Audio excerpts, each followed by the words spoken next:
Hey Jose, welcome back. Hello, Farhan. You're alive. Yeah, I'm alive, yay! Yeah, yeah, Sweet. it's a victory for now. I'm looking at the map, Jose, and I'm freaking out because I realized that Denver is actually not on my way. I was thinking of going through Denver, and it's more far if I go that way. So I'm actually going to go through another state, which is very rural state. So there's nothing in that state. Okay, tell me, is it rainy in the place that you have passed? No, it actually was it was very clear today. All day today was actually very clear. Um, it was cloudy, but it wasn't rainy, unfortunately. Okay, So, but it's during the year, is it raining? oh, during the year, yeah, during the year it sees all kinds of weather. So it sees a lot of snow in the winter. It sees a lot of tornadoes in the summer. Um, yeah, it's actually one of the most destructive areas because of the tornado. So Iowa, Nebraska, Kansas, right? These states, Oklahoma also, right? Very high tornado um, ratio, and they also have a lot of snow in the winter, tons of snow. So I'm leaving right before the snow hits. It hasn't snowed here yet, I don't think. Maybe it'll snow next week. So the summer is very hot and the winter very cold. Excuse me. Yes, Jose, the summer is very hot and the It's okay. winters are usually very cold. Yeah, yeah. And rainy.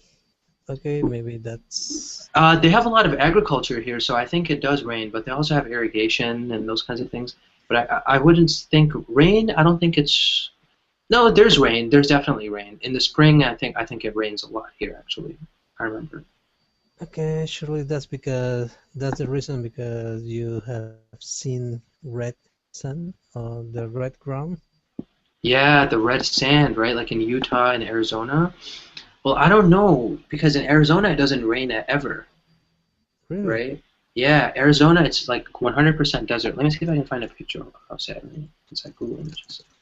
Uh, in Arizona and in Utah, those states, there it really is always so hot. I don't even think it rains there like maybe twice a month or twice a year in some places. So, oh, okay, let me do this. Utah red sand, the red rocks. See, like so, Utah is like this first picture. This is Oh, Utah. oh my God, that's totally red. Yeah, so Utah, let's see, red rocks. Red rocks, I think will give us a better idea. Utah Red Rock Canyon. Yeah, so see, this is Utah, man. Like the rocks are like actually red color. Utah and Colorado, see?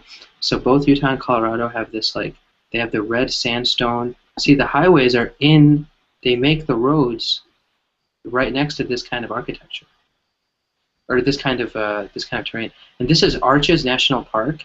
I really wanted to visit this place also. Um, and see, look at how small this person is. This is all natural rock that's this color, and it naturally made these arches, you know? So, I mean, ridiculous geological formations, you know? So many, I don't know how many millions of years they needed to make this kind of rock, right? Like the Grand Canyon is very similar, you know, or this is actually in Utah, I think also, right? The color is this colored sand and this colored rock. So I don't know honestly, Jose, what causes it, but it doesn't rain that much there, you know.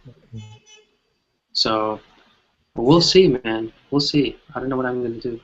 yeah, but you said the runways or the highways The are highways, straight. yeah. Uh-huh. Yeah, are straight.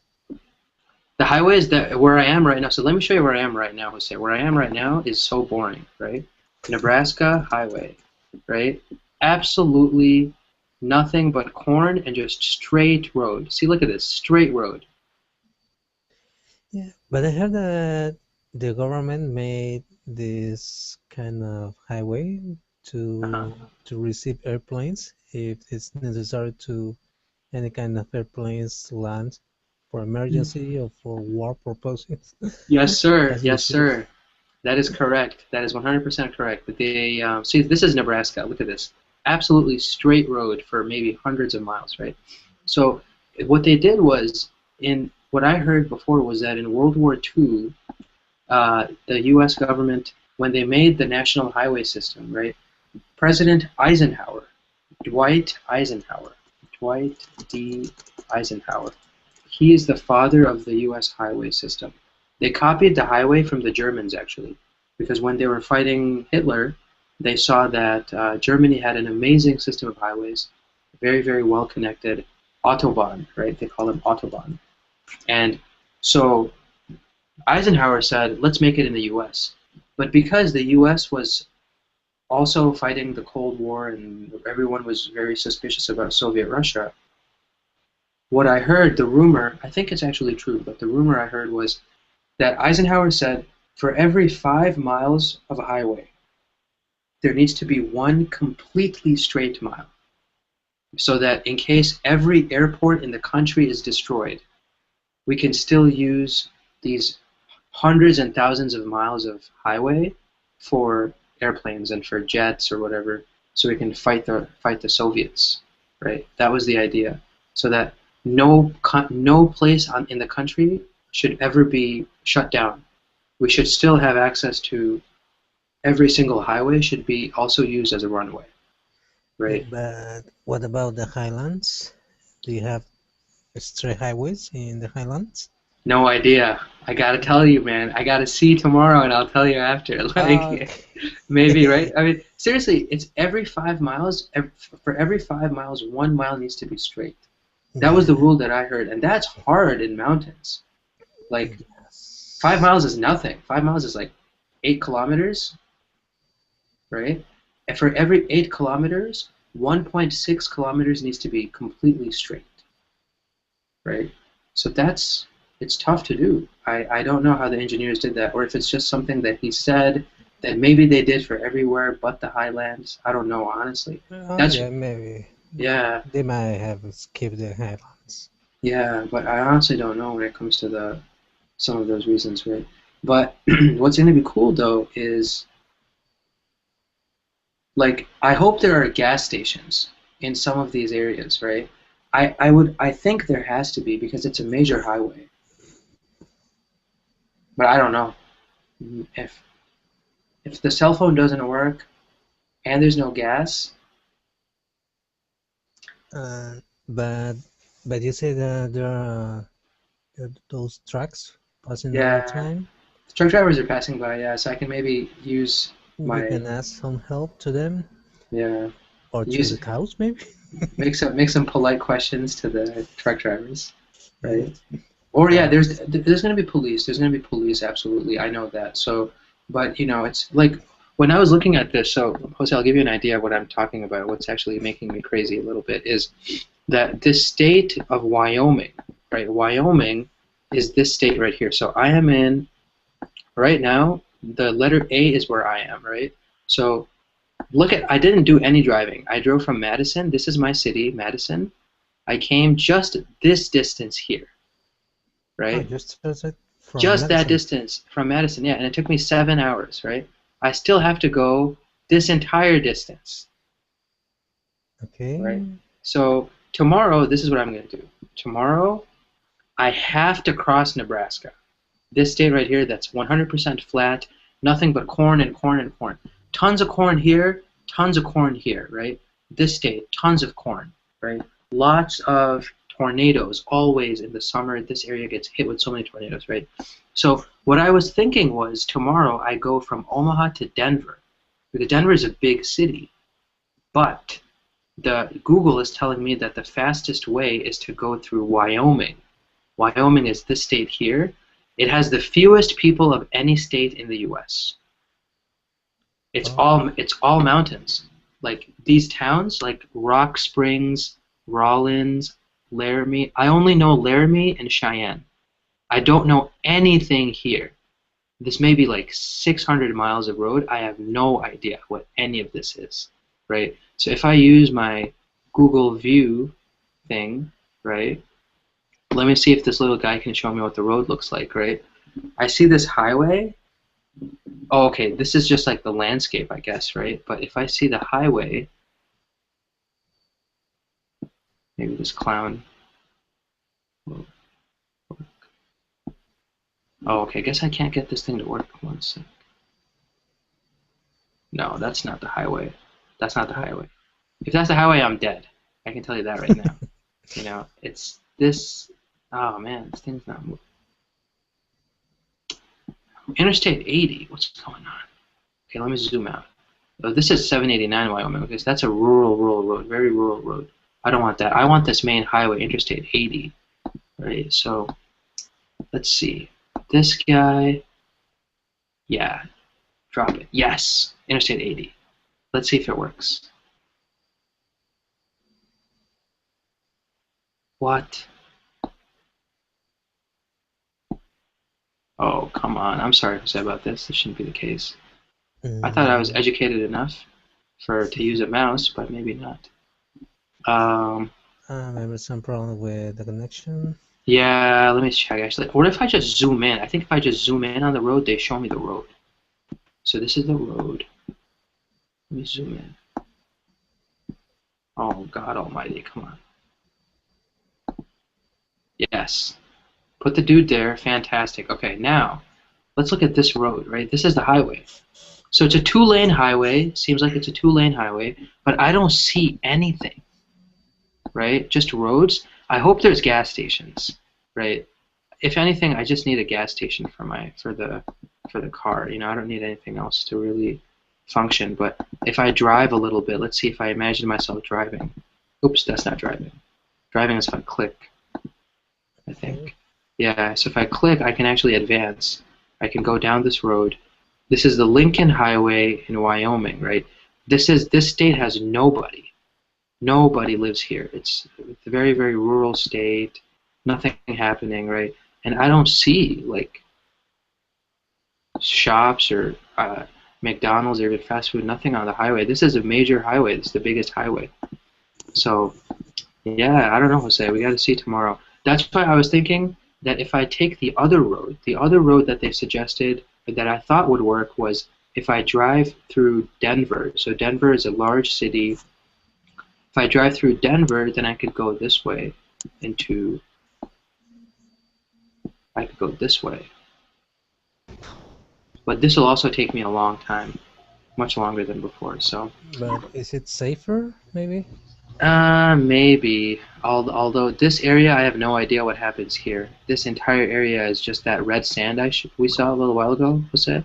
This entire area is that red sand. So I have no idea what. I have to cross this area somehow, either by going this way or by going this way. So we'll see, man. We'll see. Okay. Hopefully, I don't. I don't know what to tell you, man. It's the first time experience for me. So. Okay. Well, it's better to take notes. And if yeah. you get lost, you might ask for some directions to the cows. To the cops, maybe, yeah, right? No, so we have no idea what's going to happen. So, okay, guys, let's take a look at prepositions of time, right? Ken, welcome to class. How's it going, Ken? Yes, I'm fine. Good, good, good. I was talking about my trip, Ken. I was going crazy. See. What is the Japanese kind of?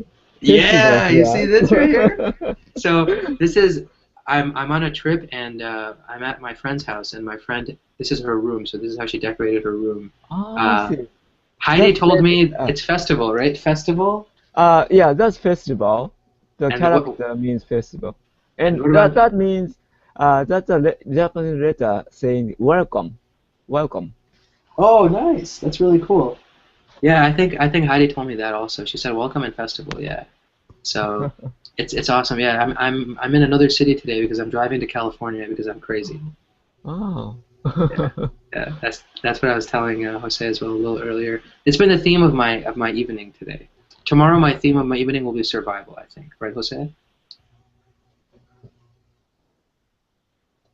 I didn't hear yeah, anything. sure. Yeah, tomorrow my theme will be survival. So. Yeah. I'll tell you guys. So How anyway. you survive. Yeah, exactly right. So anyway, guys, let's take a quick look. So we're going to take a look at, today we're going to look at prepositions. We finished prepositions of place in the last class.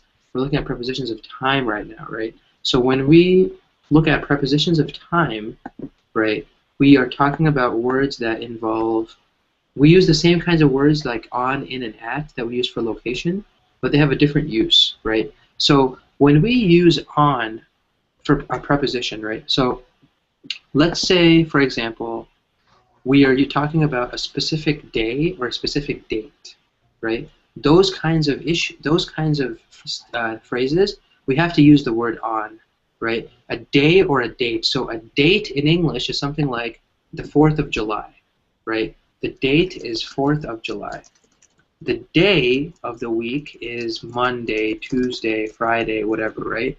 So for days or dates, we use on, right? I will visit my mother on Friday, November 16th, right? I will visit my friends on Friday, right? Her anniversary is on December 1st, right? So these are those specific words. These are the kinds of phrases that we can use on for when it's a specific day or a specific time, right? I'm sorry, when it's a specific day or if it's a day or a specific date, right? Because the date is much more specific. It includes the month, the day. It can also include the year, right? If we want. So, and we can also talk about special occasions on Christmas, on my birthday, right? On New Year's Day, right? Any of those holidays. So on is used for dates, days, holidays, and these kinds of examples, right? So if we look at that, then what do we use at for? At is when we are talking about a specific time. Really, very specific. At 1 o'clock, at 5:47, at 7:25, right? At is looking at a very specific time, right? The other thing that is also very important for at is that we can also use at if we are discussing a time expression, something that we can understand as relating to a specific time, but that doesn't have numbers, right? So a time expression could be at dawn, right? Dawn is understood when the sun rises, right? At dawn. At sunset, right? When the sun sets. At lunchtime, at dinner time, right? It could be different for each family, for each person, right? But we can still say at dinner time, at lunchtime, and things like that, right? So on we use for the specific days and dates, and at we use for an exact time or a time expression, right? And also I forgot to say on we can use for like a holiday or a day that people know generally, right? Any questions about that so far, guys? The difference between on and at in these examples?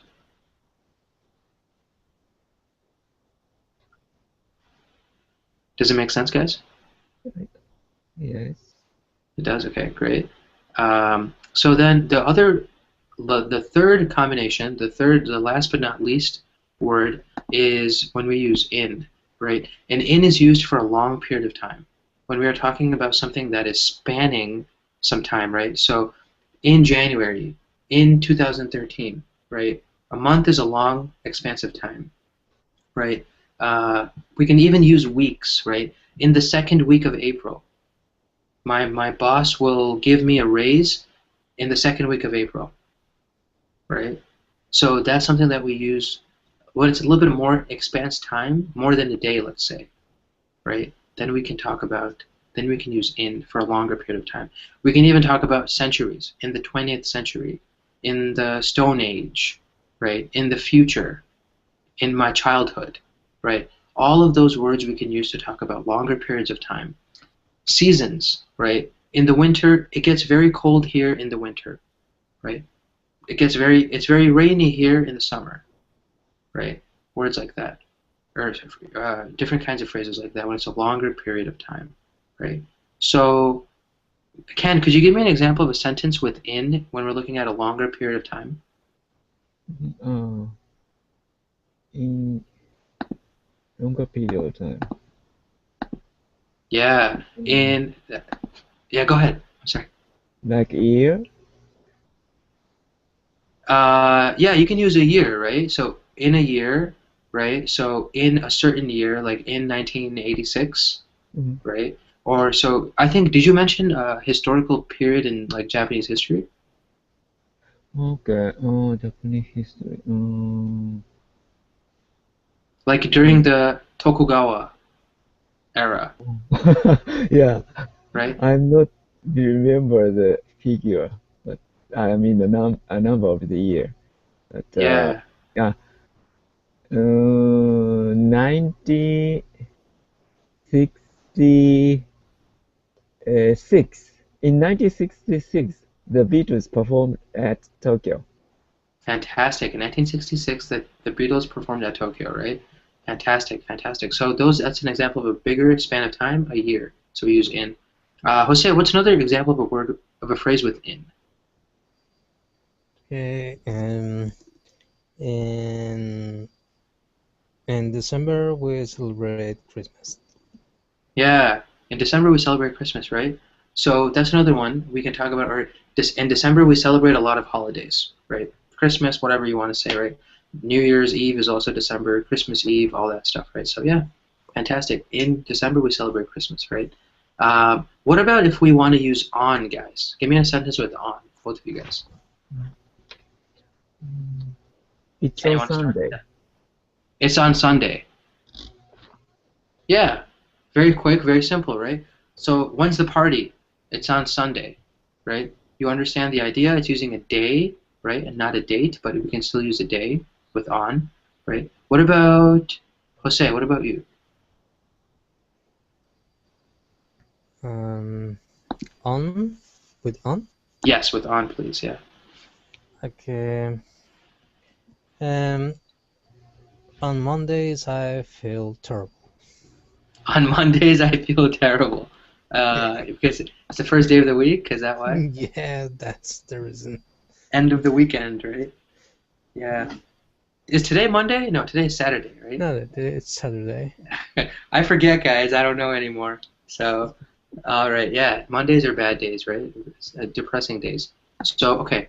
And then what about if we want to use, did we make a sentence with at?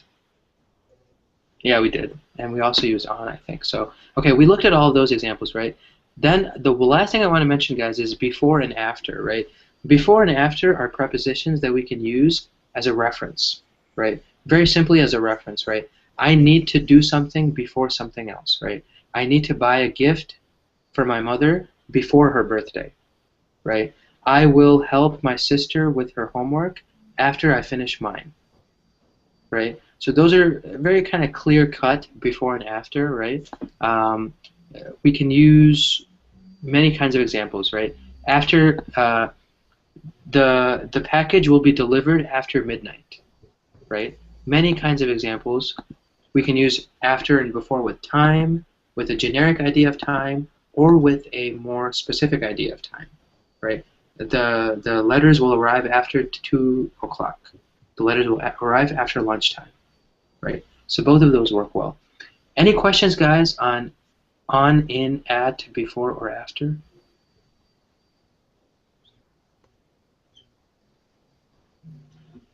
Going once, going twice.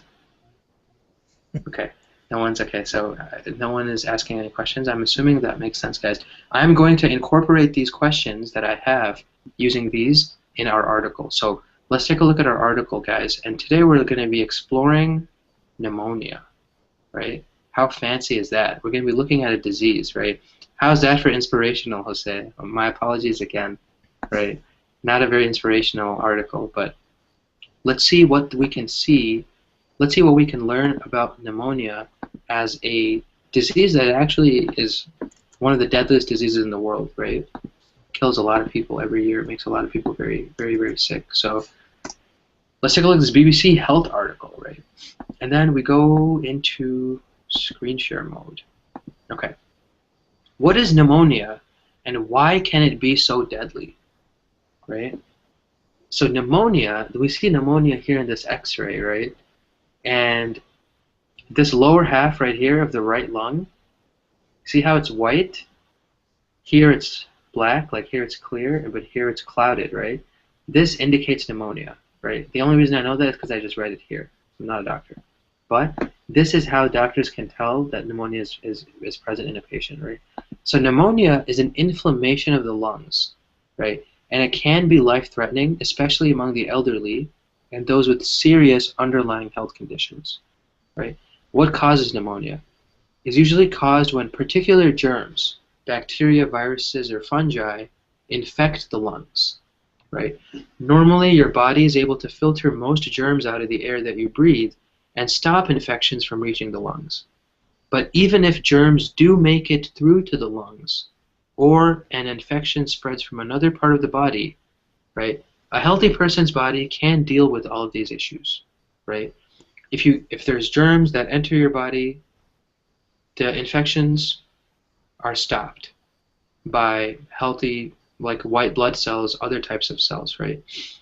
So as pneumonia spreads throughout the lungs, the body fights back. White blood cells attack the germs. The infected area becomes inflamed. When the bacteria that is being fought, when that area becomes inflamed by the white blood cells, then that is what might be the problem behind pneumonia, right? In a healthy person, the inflammation doesn't result in anything serious. But if someone has a weak immune system, that infection is no longer containable and it starts to spread. And it starts spreading all over the lung, right? So the tubes in the lung, the very narrow tubes that carry oxygen, are called alveoli, right? So the alveoli, as these become infected, the entire area fills up with fluid and with pus. Pus is like, the white substances that are emitted from cells, like dying cells, I think, right? So it becomes very nasty, and the process of gas exchange that usually happens in our lungs, we have the blood is giving oxygen, or the blood receives oxygen from the lungs, right? That process goes crazy, right? That process doesn't work, and as a result, the person becomes short of breath. That's why we see pneumonia patients, they have trouble breathing, right? And the oxygen in their lungs can fall to life-threatening levels. It can just keep decreasing and decreasing and decreasing until they can't breathe.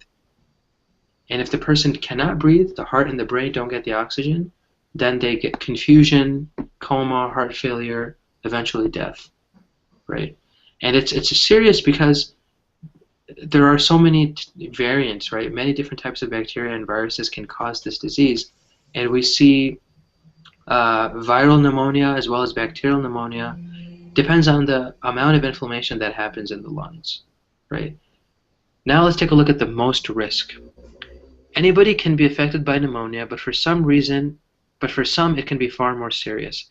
This is because healthy people tend to fight off viral pneumonia on their own or successfully battle bacterial pneumonia with the aid of antibiotics.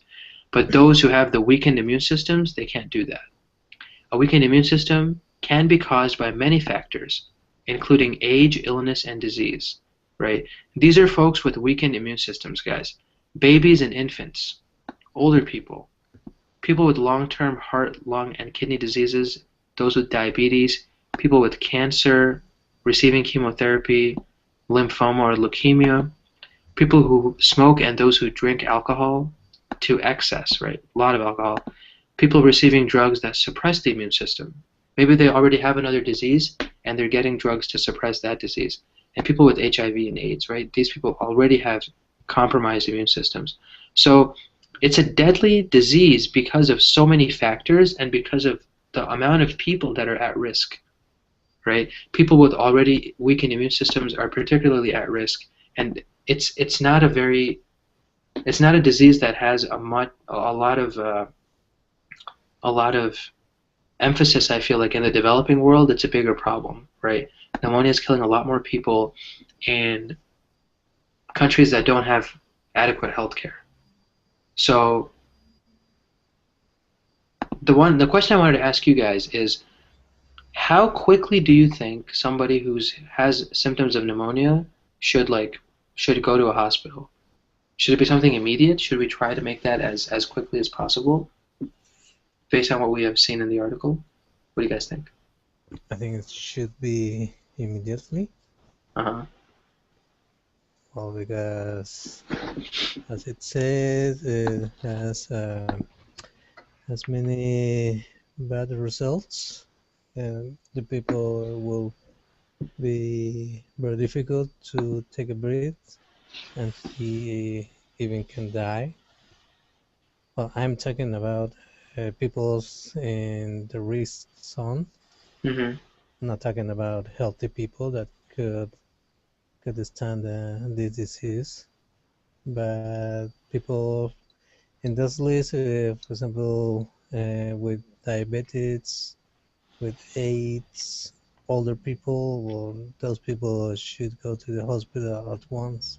Mm-hmm. Mm-hmm. What if you go to the hospital, Jose, and they tell you, we don't have any time today. Why don't you try to meet with us on Monday of next week? So now I'm taking the conversation away from really the disease and taking it more to the way that they respond to these kinds of things, right? What can Oh, somebody do if they can't see somebody soon? oh. First of all, try to be accepted on that hospital, or maybe to find another hospital or in a private clinic. Doesn't matter, but you will need to be to be checked by a doctor. Hmm. Yes, your life might be in risk. Absolutely right. You need to definitely get the information reviewed by a doctor and at a quicker time, right? At a faster at an earlier time than a later time, right? That this all needs to happen with some with some with some rush attention to detail, right? I mean, it's something that when I see pneumonia, like tuberculosis is also a very deadly disease that causes so many deaths around the world, right? And it's not that we don't have medicine for it. We have lots of options for people, but people don't often get these options, right?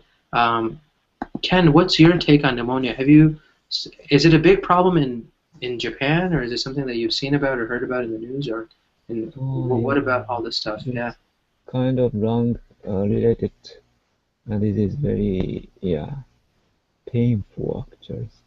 My father died for this kind of thing, so it's Yeah. very, yeah, hard. And nowadays, the vaccine is available, and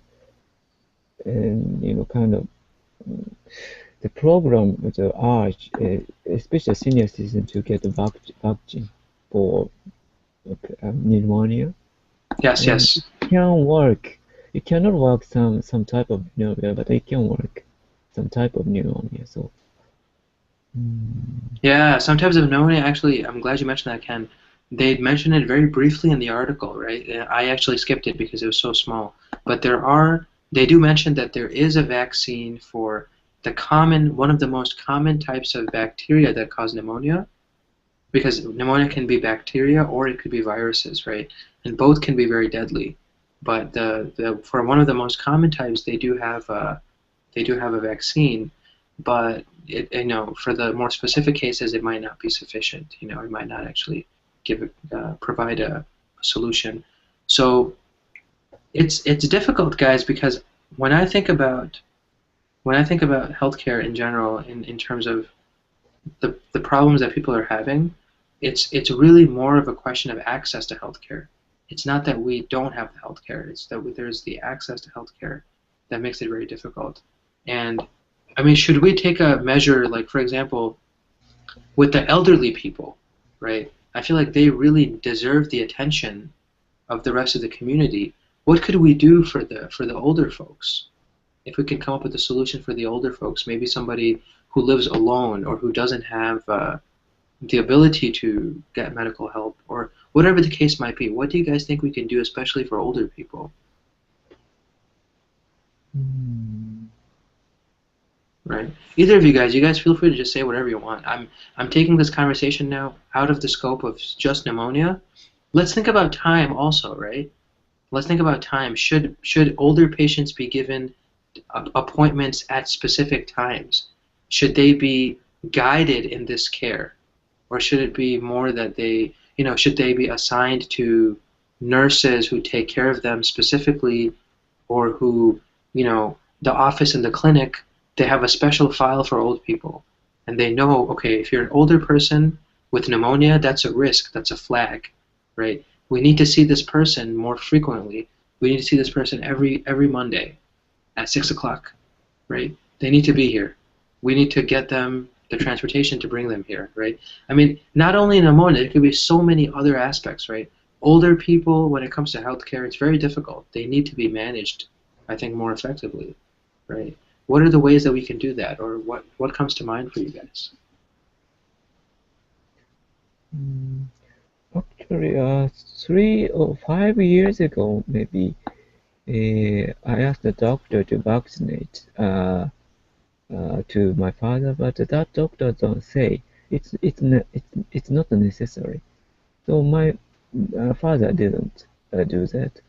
And after that, maybe government or city program or something, they gave the pamphlet or the kind of such kind of enlightenment of promoting getting vaccinated thing for pneumonia. Mm-hmm. So I asked that free dial, kind of toll-free dial to ask that. The Mm-hmm. government, maybe a government or healthcare side attitude changed after that, maybe. So Mm-hmm. I asked my mother to get the vaccine, and she agreed with that. And in that toll-free dial, they explained what is it, or what is the risk of that, or what is the effect, whether it is effective or not. They explain about that. Maybe such Mm-hmm. explanation, is necessary because every medical action has some risk. So people are afraid of some risks. So maybe Absolutely. yeah, such kind of program is important, I think. Yeah. Programs that are directed by the government tend to be effective because the government really has the ability to say something that they can force on people, right? Because it carries more weight if a government says this is a government program. So like these pamphlets, these newsletters, this information that is going out to people, providing them this information, I think it's very important, right? That's one way we can definitely improve the situation. Um, in terms of getting old people the information, I really think the problem is old people. HIV/AIDS patients, they are very debilitated. They are always getting care anyway. They're high risk patients, right? They're always at risk for infection. So I mean, if somebody finds a patient that's an HIV patient, they are going to make sure that person gets help because it's such a debilitating condition. But generally, old people, I mean, they're considered old, they're considered whatever, they're in that senior citizen category. But how much of the management is actually going to delivering this healthcare for them, right? And I like your idea, Ken, about making it a government thing, or at least giving the government more responsibility to maybe do something like that. What about Jose? What about you? Do you think there are other ways, maybe using people and resources that we have to, you know, prevent these deaths of from pneumonia from of older people who maybe these are completely preventable and we just don't have the resources? What do you think we can do? Um, well, talking about prevent, it's education, Mm-hmm. and but this this list of the people that is in risk uh, is like to have a second or a consequence of their primary diseases that they have, for example, Mm-hmm. diabetes or VIH or AIDS or smokers. The consequence, one of the consequences is the pneumonia or the pneumonia. And older people, it's a group aside because this is a fact of life. This is not their fault. It's only a stage of their life, and there should be how to say programs that allow them to receive the medical assistance very fast. I know there are programs for older people. Don't remember the name, not even Mm-hmm. in Spanish, but it should be. And at least try them to recognize the symptoms, or how to say in English, symptoms? Symptoms, yeah, absolutely. It was symptoms. Okay. Symptoms, yeah. My Spanglish is working. Yeah, yeah. Okay. And they should have the knowledge how to recognize the symptoms and go at once, very fast to the doctor to receive assistance. And of course, the family should be attend to find out what's going on with this relative. Hmm. So it should be an effort that involves multiple people, right? But how often should these things happen? Should it happen, you know, once a week? Should it happen, time-wise? Because it's so important for old people to have a schedule that they can. Because, okay, I worked with old people before. Like when I was in high school, I worked with them. I worked in a clinic actually where they were being helped with their medications and those kinds of things. And it's true that old people sometimes have difficulty remembering things, right? Certain things are difficult for them to grasp because they don't have that mental ability that they had when they were younger, right? That's natural aspect of life. But if you give an old person a reminder, like this was used to be part of my job. I used to say, you have to be back here at a certain time on a certain day, or you give them something like come here every Friday for a checkup, right? We want you to be connecting with us, so come here every Friday. They remember that stuff. Those specific things you tell them, you look them in the eye and you say, do this, you need this. You give them a paper with that reminder. They will follow that because it's something easy. It's something that makes sense for them. If you try to explain the science and the inside and outside symptoms, side effects, right?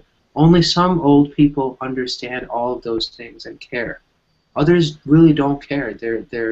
They get angry quickly. Sometimes they just don't have the patience, right? So what are some of those methods? I mean, I guess making it the tools involving people are really good, but are there ways we can empower individual people, individual patients, besides, like, I used to give them little pieces of paper with reminders.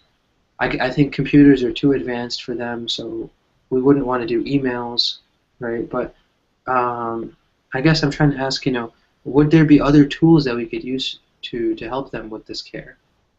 Can you guys think of any? Does my question not make sense? I don't know. You guys can tell me whatever you guys want. Yeah. What kind of, maybe try to train their relative, their families, people living with them. Mm-hmm. We can try to provide information to their family. That way they can help these people, these older people. And don't know if it might be very expensive, but try to send doctors or nurses to their homes Mm-hmm. to take care of that, or to check them, to revise them at least once a week. Don't know. I wouldn't dare to give a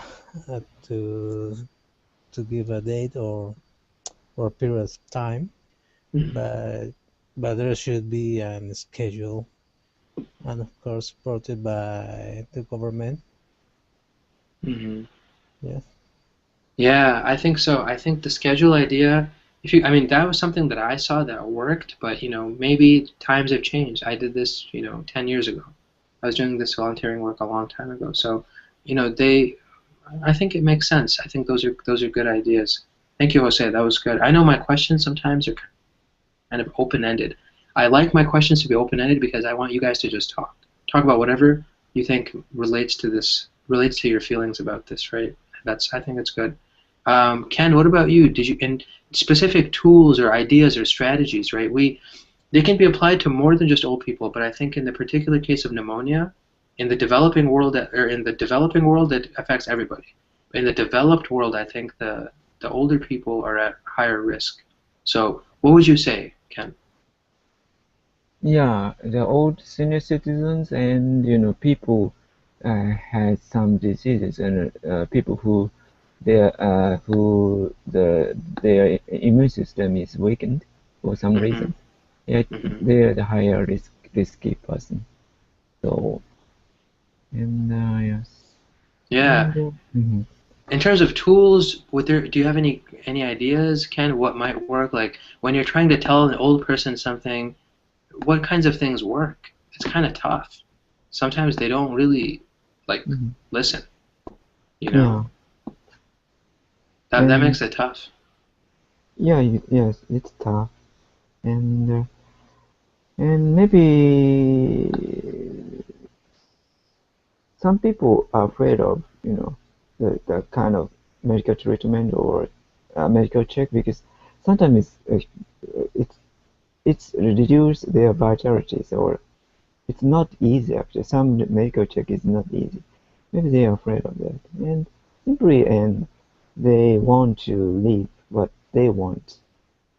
And people who have suffer dementia, their recognition pattern changes or their brain changes. So it's very difficult to deal with actually. So, but in that case, maybe asking some professional advisor or like social workers or helpers, this person knows a lot of kind of that kind of thing.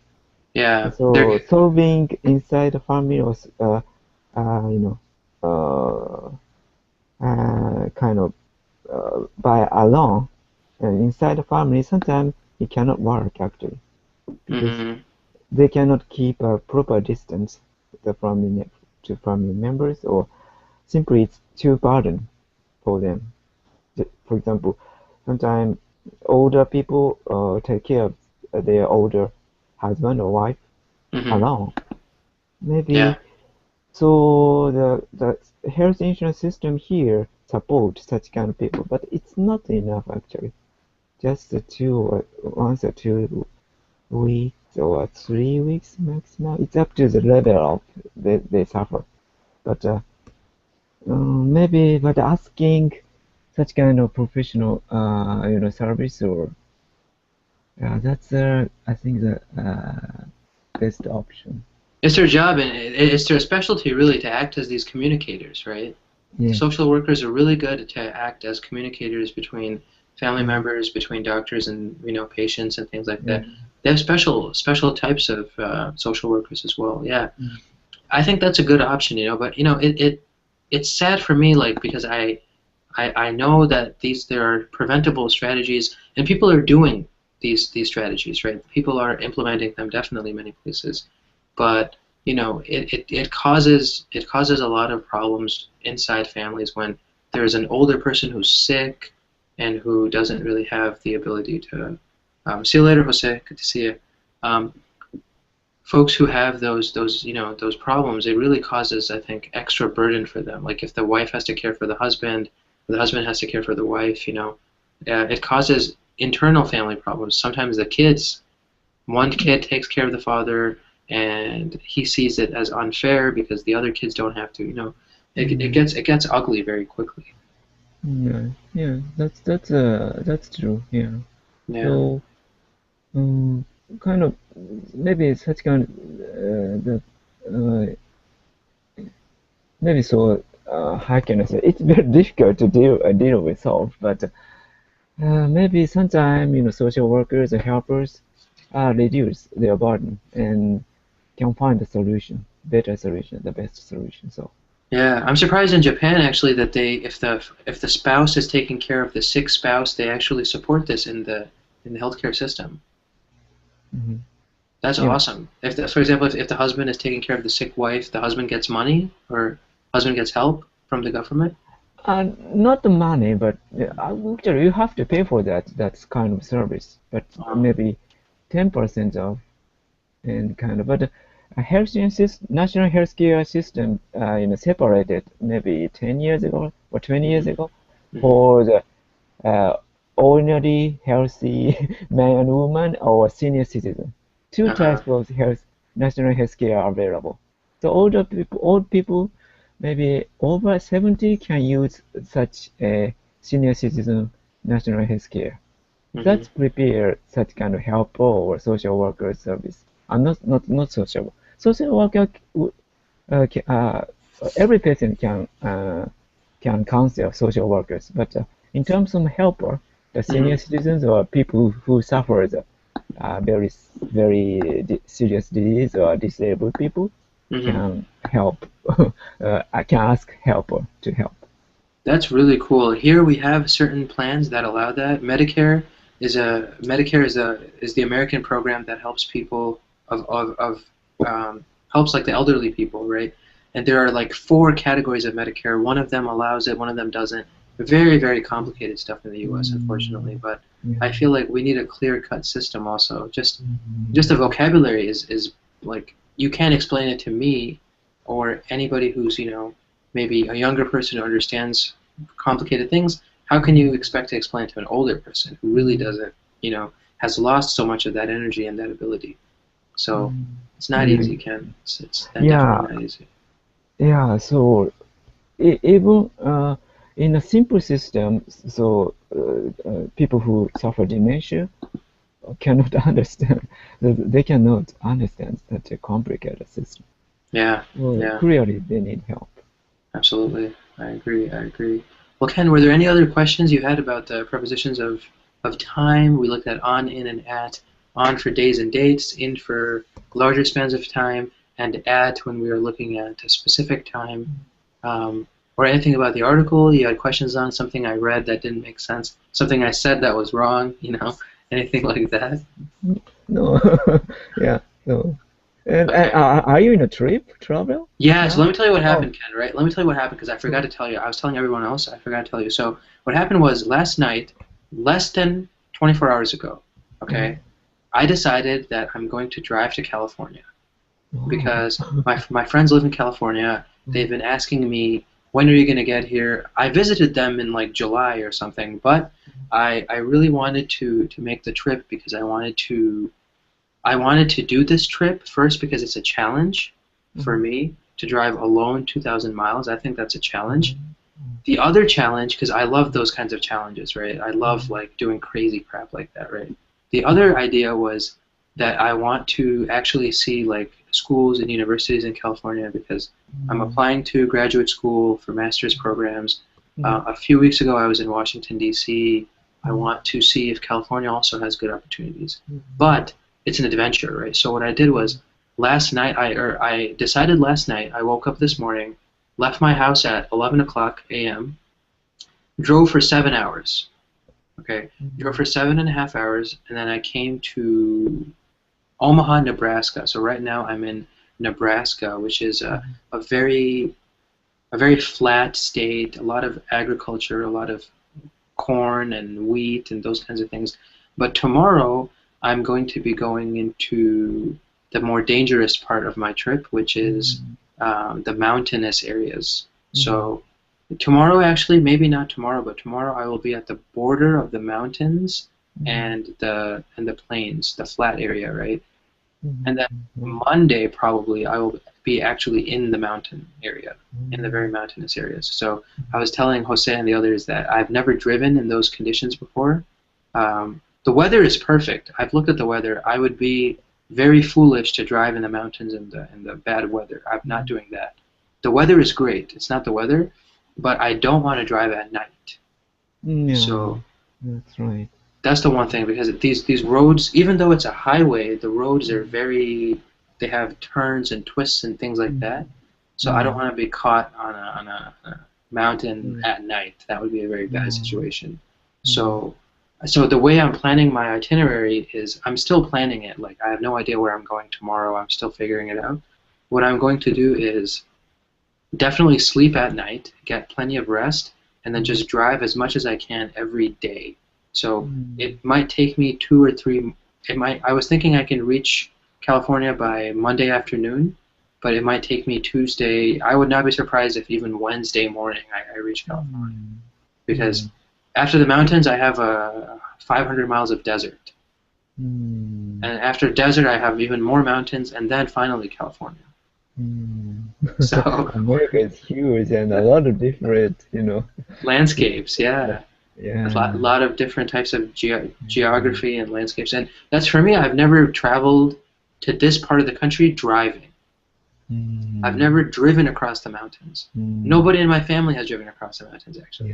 Yeah, that is one of the most exotic scenery for me. Yeah, the There's no Rocky desert Mountains. here, so yeah, Rocky Mountain is beautiful, and That's where yeah, I'll be I driving really through, want to go man. to desert, want to see the desert. Yeah, I've Yeah, never seen that. Yeah. I'm gonna try to take as many pictures as I Uh-huh. can. Today Uh-huh. I was in the most like boring part of America. I was in this flat land, you know, like the plains, like Nebraska, Yeah, Iowa, maybe Illinois. yeah, Yeah.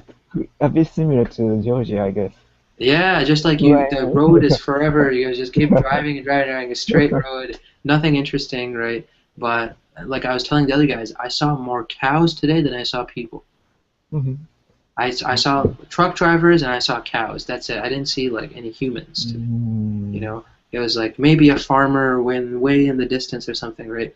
But mm, tomorrow is gonna be normal. I'm going to finish all the planes, so it's gonna be just hours and hours of flat land, like mm, 10 hours maybe of just flat land. mm, I don't know how I'm gonna survive, man. Just like mm. listen to music maybe and just like Yeah, and you know chewing gum. chewing gum, you listen to music, counting like sheep in my head, hopefully not getting distracted, right? And then Monday or whatever after day, that's going to be the day of the mountains. Mm, So I hope I survive, Ken. I was telling the other guys, if you so, see if the mm, Colingo link doesn't work, send an email to Daniel. Be like, Farhad might not be in like he might not have the ability to teach anymore. You know, like I mean, I'm just joking. Hopefully that doesn't nothing like that happens. But it's gonna be super fun. I think yeah, it's a highway that people take. It's not like some secret highway. It's a commercial, large interstate highway. Every day, thousands of cars are driving. You know, mhm, trucks are driving on this highway, but mhm, it's just the idea that it's exciting for me because it's the mountains. Like to me, that is just that's has an appeal to me. Like when I see the mhm, Rockies, you know, mhm, I'm sure you've seen pictures of the Rockies, right? Like yeah, sure. the Yeah. culture is great. I mean, culture. I keep saying culture. The colors and just the height of the mountains. It's like wow. Like I've never seen that before. You know, and maybe driving through is not going to be that exciting. They probably just destroyed a lot of the mountain areas and made highways in the middle. You know, it might not be that exciting. Um, but thank God that there's no snow. If there was snow in the mountains, Yeah. I would Yeah, it's dangerous, yes. super dangerous. Slippery, yes. It's Mm, slippery and it's I mean mm, really bad things can happen. You know, yeah. today the worst thing I saw today was a huge truck. Okay, Mm, a huge truck hit a deer. Okay, on the oh, road. It was a mm, bigger deer. It was a bigger deer. It was probably a large male deer, like a buck. We mm, call those bucks in English, right? That buck was pulverized. mm, Like mm, if I was on that road maybe another half a mile ahead, I probably would have hit that deer, mm, right? But a big truck hit it, and the truck nothing happened to the truck. Just so much blood was on the front of the mm, truck. I've uh, never seen that much blood, and the deer was cut right in the middle, mm, and it was horrific. Like the amount of damage that was done, and it's a huge animal, like a large deer. My mm, car is a small car. So mm, if a big animal hits a small car and I'm going 120 kilometers an hour, right, mm, speed limit, I mean, that is terrible. So it's not even that you have the weather you're worrying about and some other stuff. Sometimes it's just like, you know, you're driving hours and hours and hours, and then your eyes are getting a little sleepy, and all of a sudden you see something like a deer, you have to avoid the deer, you know? mm, So that's, and unfortunately that truck driver, I saw the truck driver, he was on the side of the road. I saw all this blood on the road itself, and I saw the two pieces. I saw at least two pieces of this deer, right? And mm, one was just like a slice through the middle. It was incredible, right? And I saw the taxi driver, or the truck driver was just, I saw him go like this. He was outside in the front of it, and he was in front of his truck, and he was like, oh my God, what do I do? Because there's mm, so much blood there. That's all I saw because I was driving by. I could only see maybe a couple seconds of his what he was doing, but it's crazy, you know. Like I didn't think the deer were a big problem in this part of the country. The deer are a major problem in the east, in like New York, Wisconsin, Georgia, and mountainous areas, right? Here it's just flat. Like I didn't know deer hung around like flat areas, but they do, you know. So it's exciting, but we need to be careful also, I Yeah. guess. So Yeah. maybe have some rest and take it easy. Yeah, Yeah. yeah, I need to, Yeah. absolutely. I'm not going to be going crazy tomorrow morning as much as I did this morning. So, anyway, Ken, thank you again for such a good class. I hope you enjoyed the Uh, conversation. Thank you very much, and Yeah, have a Ken. nice travel. Yeah, Have a thank nice you. Yeah, time. Yeah. you'll see me again soon. We'll talk about it more. Yeah. Okay. Thank you. Okay. Alrighty. See Yeah, take you. care, Ken. Bye bye. Yeah. Bye.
Hey, Jose, welcome back.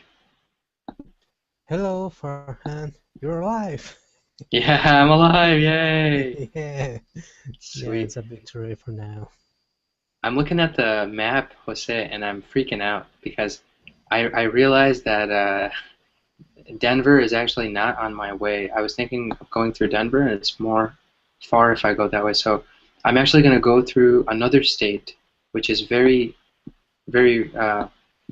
rural state. So there's nothing in that state. Okay, tell me, is it rainy?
It's this first picture. This Oh. is Utah. Oh my God, that's totally red. Yeah, so Utah, let's see, red rocks. Red rocks, I think will give us a better idea. Utah Red Rock Canyon. Yeah, so see, this is Utah, man. Like the rocks are like actually red color. Utah and Colorado, see? So both Utah and Colorado have this like, they have the red sandstone. See, the highways are in, they make the roads right next to this kind of architecture. Or this kind of terrain. And this is Arches National Park. I really wanted to visit this place also. And see, look at how small this person is. This is all natural rock that's this color, and it naturally made these arches, you know? So, I mean, ridiculous geological formations, you know? So many, I don't know how many millions of years they needed to make this kind of rock, right? Like the Grand Canyon is very similar, you know, or this is actually in Utah, I think, also, right? The color is this colored sand and this colored rock. So I don't know, honestly, Jose, what causes it, but it doesn't rain that much there, you know? So we'll see, man. We'll see. I don't know what I'm going to do. Yeah, but you said the runways, runways or the highways are The highways, straight. yeah? Uh-huh. Yeah, are straight. The highways that where I am right now, so let me show you where I am right now, Jose. Where I am right now is so boring, right? Nebraska highway, right?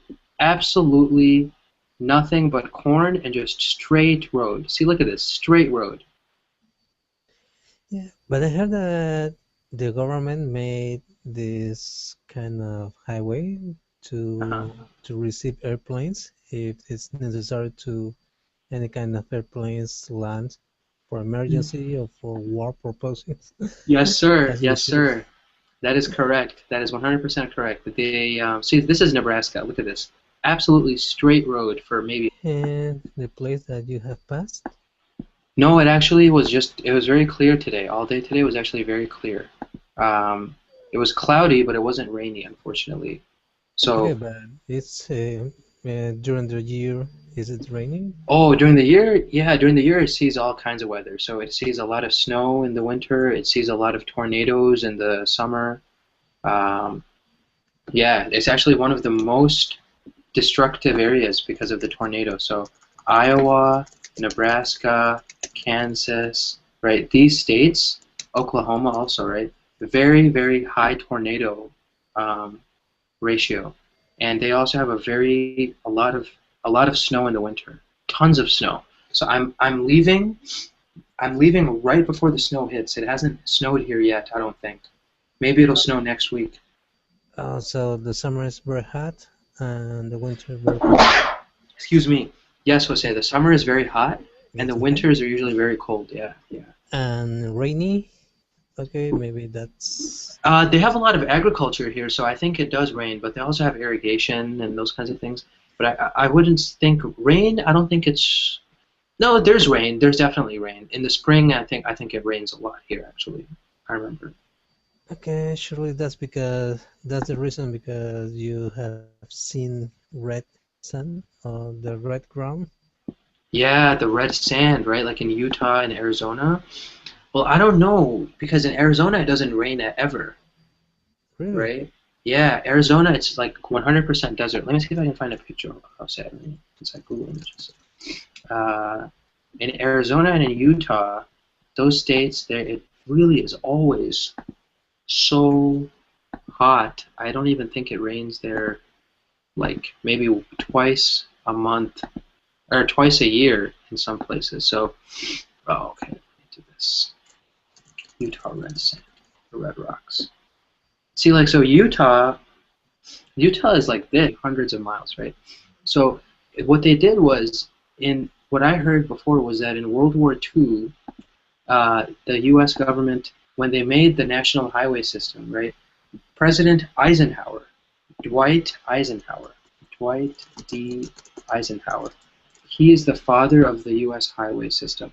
They copied the highway from the Germans, actually, because when they were fighting Hitler, they saw that Germany had an amazing system of highways, very, very well connected, Autobahn, right? They call them Autobahn. And so Eisenhower said, let's make it in the U.S. But because the U.S. was also fighting the Cold War and everyone was very suspicious about Soviet Russia, what I heard, the rumor, I think it's actually true, but the rumor I heard was that Eisenhower said, for every 5 miles of a highway, there needs to be one completely straight mile. So that in case every airport in the country is destroyed, we can still use these hundreds and thousands of miles of highway for airplanes and for jets or whatever, so we can fight the Soviets, right? That was the idea, so that no place in the country should ever be shut down.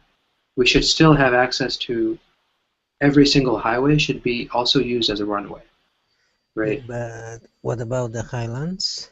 Do you have straight highways in the highlands? No idea. I gotta tell you, man. I gotta see tomorrow, and I'll tell you after. Okay. Maybe, right? I mean, seriously, it's every 5 miles. For every 5 miles, 1 mile needs to be straight. That was the rule that I heard, and that's hard in mountains. Like, 5 miles is nothing. 5 miles is like 8 kilometers, right? And for every 8 kilometers, 1.6 kilometers needs to be completely straight, right? So it's tough to do. I don't know how the engineers did that, or if it's just something that he said that maybe they